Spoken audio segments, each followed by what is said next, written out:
అదే రకంగా మొదటి నుంచి కాంగ్రెస్ పార్టీ చెప్తా వచ్చింది. మా నాయకులు రాహుల్ గాంధీ గారు తెలంగాణ రాష్ట్రంలో ఇందిరమ్మ ప్రభుత్వం వచ్చిన తర్వాత కేంద్ర ప్రభుత్వం దేశంలో ఏదైతే విస్మరించిందో ఆ విస్మరించిన దాన్ని తెలంగాణ రాష్ట్రంలో మోడల్గా కులగణన చేస్తామని చెప్పి దాన్ని సక్సెస్ఫుల్గా కులగణన చేయటమే కాకుండా ఆనాడు సంగారెడ్డి బహిరంగ సభలో, కామారెడ్డి బహిరంగ సభలో మా నాయకులు చెప్పినట్లు ఆనాడు పెద్దల పొన్నం గారు కానీ మిగతా మా బీసీ నాయకులందరూ ఆ సభలో ఉన్నారు. అన్నట్లు తప్పకుండా కాంగ్రెస్ పార్టీ ఇందిరమ్మ ప్రభుత్వం అధికారంలోకి వచ్చిన తర్వాత రోల్ మోడల్గా పైలట్గా తెలంగాణ రాష్ట్రంలో 42% బీసీలకి రాజకీయంగా వారికి రిజర్వేషన్ చేస్తామని ఇచ్చిన మాటలో భాగంగా ఏదైతే మొన్న సర్వే కులగణన జరిగిన తర్వాత దాని ఆధారంగా 42%తో అసెంబ్లీలో బిల్లు పెట్టి ఆమోదింపజేసుకొని ఆ బిల్లుని గవర్నర్ గారి ద్వారా కేంద్ర ప్రభుత్వానికి చిత్తశుద్ధితో ఈ ప్రభుత్వం పంపించింది. పంపించడమే కాకుండా అనేక పర్యాయాలు గౌరవ ముఖ్యమంత్రి గారు, మా బీసీ శాఖ మంత్రివర్యులు, మిగతా సహచర మంత్రులు ఢిల్లీ పోయినప్పుడల్లా కూడా ఈ అంశం మీద అక్కడ సంబంధిత అధికారులతో, సంబంధిత మంత్రులతో అనేక పర్యాయాలు చర్చించారు. దాని మీద వారు ఎన్నో కొర్రెలు రాస్తూ వచ్చి డ్రాగన్ చేసే కార్యక్రమాన్ని చేపట్టారు. అయినా కూడా ఈరోజు కేబినెట్కి గౌరవ అడ్వకేట్ జనరల్ గారిని కూడా పిలిచి న్యాయపరంగా భవిష్యత్తులో ఏ రకమైన చిక్కులు రాకుండా ఉండే విధంగా బీసీ సోదరులకి మొన్న ఏదైతే సర్వే చేయబడిందో సర్వే చేసిన దాని పద్ధతిలో 42% రిజర్వేషన్లతో స్థానిక సంస్థ ఎన్నికలకి పోవాలని ఈరోజు కేబినెట్ నిర్ణయించటం జరిగింది. ఇక దీనికి కావలసిన విధి విధానాలన్నీ ఈ మధ్యనే రాష్ట్ర ఆనరబుల్ హైకోర్టు కూడా డైరెక్షన్ ఇచ్చింది. 3 నెలల్లో ఎన్నికలు, స్థానిక సంస్థల ఎన్నికల కంప్లీట్ చేయాలని వడివడిగా మాటలతో కాకుండా చిత్తశుద్ధితో లీగల్గా అడ్వకేట్ జనరల్ గారు లాంటి అనుభవజ్ఞుల సూచనలు, సలహాలు తీసుకొని ఈ ప్రభుత్వం ఏదైతే డెడికేషన్ కమిషన్ వేశారో వారి ద్వారా రిజర్వేషన్లు ఇతరత్ర ప్రాసెస్ చేస్తూ ఇందిరమ్మ ప్రభుత్వము ఇచ్చిన మాట ప్రకారం 42% బీసీ సోదరులకి రిజర్వేషన్ ఇస్తూ స్థానిక సంస్థల ఎన్నికలకు పోవాలని నిర్ణయించినందుకు దాని మీద మా బీసీ మంత్రులు మళ్ళీ నేను మాట్లాడిన తర్వాత వారు కూడా మాట్లాడతారు.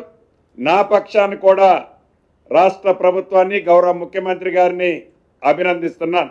అదే రకంగా దీంతో పాటు ఈ 42% రిజర్వేషన్ ఇచ్చేటప్పుడు ఏదైతే గతంలో 2018లో ఏ చట్టం అయితే ఉన్నదో ఆ చట్టాన్ని సవరించే అంశం కూడా ఈరోజు కేబినెట్లో ఈ 42%ని ఇంప్లిమెంట్ చేయటం కోసం ఆర్డినెన్స్ ద్వారా ఆ చట్టాన్ని కూడా సవరించే విధంగా కేబినెట్ ఆమోదించడం జరిగింది.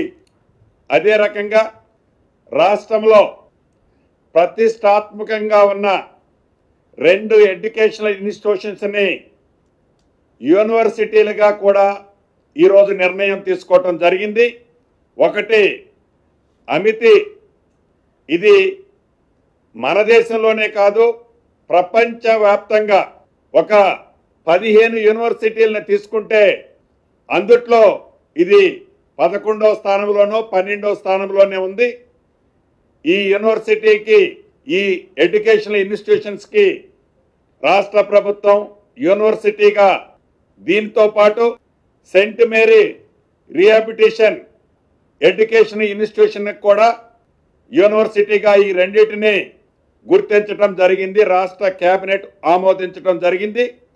దీంట్లో ఏదైతే అమితి యూనివర్సిటీకి సంబంధించిన దాంట్లో చాలా స్పష్టంగా గౌరవ ముఖ్యమంత్రి గారు, గౌరవ ఉప ముఖ్యమంత్రి గారు, ముఖ్యమైన సిఎస్ గారు వీరందరి చొరవతో తెలంగాణ రాష్ట్రానికి 50% సీట్లు కేటాయించాలనే అంశాన్ని కూడా ఆ మేనేజ్మెంట్తో ఒప్పించి ఈనాడు ఒక ప్రతిష్టాత్మకమైన యూనివర్సిటీగా తెలంగాణలో ఈ ఎడ్యుకేషన్ ఇన్స్టిట్యూషన్ని ప్రకటించినందుకు తెలంగాణలో ఉన్న విద్యార్థుల పక్షాన రాష్ట్ర ముఖ్యమంత్రి గారికి అభినందనలు, కృతజ్ఞతలు మీ ద్వారా తెలియజేస్తున్నాం. ఇప్పుడు టెక్నికల్గా చాలామంది లీగల్ ఎక్స్పర్ట్స్తోని సంప్రదింపులు జరిపిన తర్వాతనే మేము డిమాండ్ చేస్తూ ఉన్నాము. కేవియట్ వేస్తే కోర్టులో ఎవరు కేసు వేయకుండా కేవియట్ వేసి ఆర్డినెన్స్ ఇచ్చి ముందుకెళ్తే సెప్టెంబర్ 30 వరకు అని కోర్టు డెడ్లైన్ ఇచ్చింది. కాబట్టి నెక్స్ట్ 5-6 డేస్లో రాష్ట్ర ప్రభుత్వం ముందుకెళ్తే మనకు ఆగస్టులో ఎన్నికల ప్రక్రియ ప్రారంభమై సెప్టెంబర్ 30 లోపల ఎన్నికలు పెట్టుకునేటటువంటి ఆస్కారం ఉంటుంది. ఎంత హార్డ్లీ మ్యాటర్ ఆఫ్ 1-2 మంత్స్. ఒకవేళ కాంగ్రెస్ పార్టీ మాట తప్పితే మేము దిష్టిబొమ్మల దగ్గరలో పెడతాం, శవయాత్రలు కూడా చేస్తాం, వాళ్ళ ఇంటి మంత్రుల ఇంటి ముంగట కూడా దండయాత్ర కూడా చేస్తాం. అది పెద్ద విషయం కాదు. కానీ మేము డిమాండ్ చేసిన దానికి వాళ్ళు కదిలొచ్చి ఒక అడుగు ముందుకేసి కేంద్రం మీద ఇడిచిపెట్టకుండా ఆర్డినెన్స్ ఇస్తామని ముందుకు రావడం అన్నది మాత్రం ఒక ముందడుగుగా మేము భావిస్తున్నాం. లెటస్ వెయిట్ 4, 5, 6, 7 డేస్ వెయిట్ చేద్దాం. ఆర్డినెన్స్ ఇవ్వడానికి వాళ్ళ ప్రయత్నం ఏందో చూద్దాం. వాళ్ళు కేవేట్ వేయకుండా ఆర్డినెన్స్ ఇచ్చిరంటే దాల్మే కుచ్ కాలాయ, లేదు కేవేట్ వేసి ఆర్డినెన్స్ ఇచ్చిరంటేనేమో చిత్తశుద్ధితో ఉన్నట్టు 42% ఇవ్వాలన్నట్టుగా నేను పర్టికులర్గా భావిస్తూ ఉన్నాను. చాలామంది రిటైర్డ్ చీఫ్ జస్టిస్లతోని వాళ్ళతో మాట్లాడిన తర్వాత ఆర్టికల్ 243D ప్రకారం రాష్ట్ర ప్రభుత్వంలో ఇది చేసేటటువంటి ఆస్కారం ఉన్నది. మొన్నటిదాకా మనం ఏమన్నాం, రాష్ట్రంలో చేసే ఆస్కారం ఉన్నా నువ్వు కేంద్రం మీద నెపం వేసి చేతులు దులుపుకుంటున్నాం అన్నాం. రాష్ట్రంలోనే మీరు చేయాలని ప్రెజర్ చేసినాం. ఇలా రాష్ట్రంలో చేస్తామని వాళ్ళు ఒక అడుగు ముందు వేసిండ్రు. కాబట్టి మేము ఇప్పుడు ఆ ముందడుగుని వేచి చూద్దామని చెప్పి మా నిరసన కార్యక్రమాలని జాగృతి యూపీఎఫ్ నుండి కొంత వాయిదా వేసుకుంటున్నాను తప్పితే ఆపడం లేదు. ఎంతసేపు అన్నా వాయిదా రైలు రోకో చేసుడు ఎంతసేపు? మేము 10 మంది ఇక్కడ ఉన్నంత మంది వైపు కూర్చున్నా కూడా రైలు రోకో చేయొచ్చు. పాయింట్ అది కాదు. పాయింట్ ఏంది అని అంటే అసలు ప్రభుత్వం చిత్తశుద్ధితో ముందడుగేసిందా లేదా అన్నది పాయింట్. అది తేలిపోతుంది కదా, 1-2 వీక్స్లో తేలిపోతుంది, పెద్ద విషయం కాదు. ఆ 1-2 వీక్స్లో వీళ్ళు మోసం చేస్తున్నారు, సెప్టెంబర్ 30 డెడ్ లైన్ దాటిపోతుంది అందంటే మాత్రం తప్పకుండా చాలా ఉగ్రంగా పోరాటం చేస్తాం. రాష్ట్రం మీద చేస్తాం, కేంద్రం మీద కూడా చేస్తాం.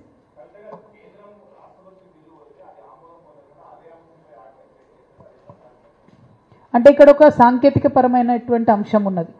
ఒకటి, కొత్తగా కాంగ్రెస్ పార్టీ పెట్టినటువంటి బిల్లు రాష్ట్రపతి గారి దగ్గర ఉన్నది. ఇవాళ వీళ్ళు ఆర్డినెన్స్ ఇస్తామని చెప్తున్నటువంటిది 2018లో ఆనాడు బీఆర్ఎస్ ప్రభుత్వం పాస్ చేసినటువంటి పంచాయతీరాజ్ బిల్లుకి వీళ్ళు అమెండ్మెంట్ ఇస్తామంటారు.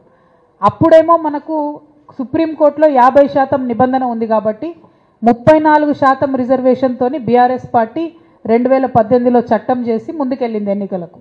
ఇవాళ అడ్వాంటేజ్ ఏంది? ఈడబ్ల్యూఎస్ రిజర్వేషన్ కోసం వచ్చినప్పుడు ఆ 50% నిబంధన పోయింది. ఆల్మోస్ట్ మన రాష్ట్రంలోనే 50% పైచిలకు చేస్తూ ఉన్నాం, అమలు చేస్తున్నాం.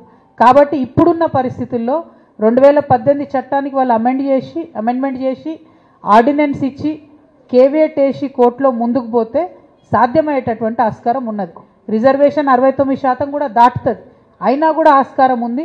ఎందుకంటే ఆల్రెడీ ఈడబ్ల్యూఎస్తోని ఆ కోటా బ్రీచ్ అయిపోయి ఉంది. అది ఆనాడు కేసీఆర్ గారు ఉన్నప్పుడు ఆ నిబంధన ఉండే, ఆ సీలింగ్ ఉండే, కాబట్టి మేము చేయలేకపోయినాం. ఇవాళ ఆ అవకాశం ఉన్నది ఈ పార్టీకి. ఈ పార్టీ అని కాదు, మూడోసారి అధికారంలోకి వస్తే మాకు కూడా అదే అవకాశం ఉంటుండే.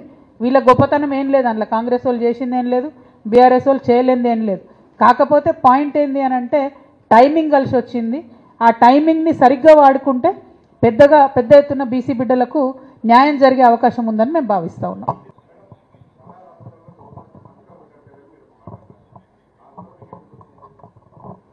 వాస్తవమే కదన్న. ఇప్పుడు తమిళనాడులో కోర్టు కేసులు దాకా పోయినాయి, సుప్రీంకోర్టులో కూడా గొడవ నడుస్తూ ఉంది. సుప్రీంకోర్టు కూడా టైం పెట్టింది, గవర్నర్లు ఇంత టైంలో ఇవ్వాలి, రాష్ట్రపతులు ఇంత 3 నెలల టైంలో, 3 నెలల టైంలో ఇవ్వాలి, రాష్ట్రపతి కూడా 3 నెలల టైంలో. అంటే ఈ ఫెడరల్ సిస్టంలో కేంద్ర రాష్ట్ర గవర్నమెంట్ల మధ్యలో ఉండాల్సినటువంటి సత్సంబంధాలకు సంబంధించి కోర్టు తీర్పులు ఉన్నాయి. అవి గౌరవిస్తారా లేదా అన్నది పక్కన పెడితే కోర్టు మాత్రం తన పని తను చేసుకుపోతూ ఒక లిమిట్ ఉండాలి అని చెప్పి చెప్తున్నారు. సో ఇక్కడ భారతీయ జనతా పార్టీ గవర్నర్ ఉన్నారు, ఆయనను న్యూట్రల్ గవర్నర్ అనే పరిస్థితి అయితే లేదు, గవర్నర్ గారు ఉన్నారు. మరి వీళ్ళు ఆర్డినెన్స్ ఇస్తారు, సరే ఆయన సంతకం పెడతాడా పెట్టడా, పెట్టేటట్టుగా ఒక కంపల్షన్ చేసిర్రు. అంటే నాకు కొంత పార్లమెంట్లో ఎక్స్పీరియన్స్ ఉంది కాబట్టి నిన్న ప్రొరోగ్ చేసిండ్రు 2 హౌజెస్ ప్రొరోగ్ చేసినప్పుడు ఆటోమేటిక్గా పెట్టాల్సినటువంటి కంపల్షన్ ఒకటి క్రియేట్ అవుతుంది, లేకపోతే ఒక కాన్స్టిట్యూషనల్ క్రైసిస్ అంటారు అన్నట్టు దాన్ని, అది వస్తుంది. కాబట్టి వారు సంతకం పెట్టే ఛాన్సెస్ చాలా ఎక్కువ ఉన్నాయి, అబౌవ్ 95% ఉన్నాయి. అందుకనే మేము ఇవాళ రైల్ రోకోని కొద్దిగా ఆగుదాము, ఆగి చూద్దాం అనుకునేది అందుకోసమే. కాన్స్టిట్యూషనల్ క్రైసిస్ రాకుండా గవర్నర్ గారు సంతకం పెడితేనే మర్యాద ఉంటుంది, దానికి చట్టబద్ధత ఉంటుంది, దానికి మన ప్రభుత్వం ముందుగా నడిచేటటువంటి ఆస్కారం ఉంటుంది. సో పెడతారని చెప్పి భావిస్తూ ఉన్నాం. Thank you.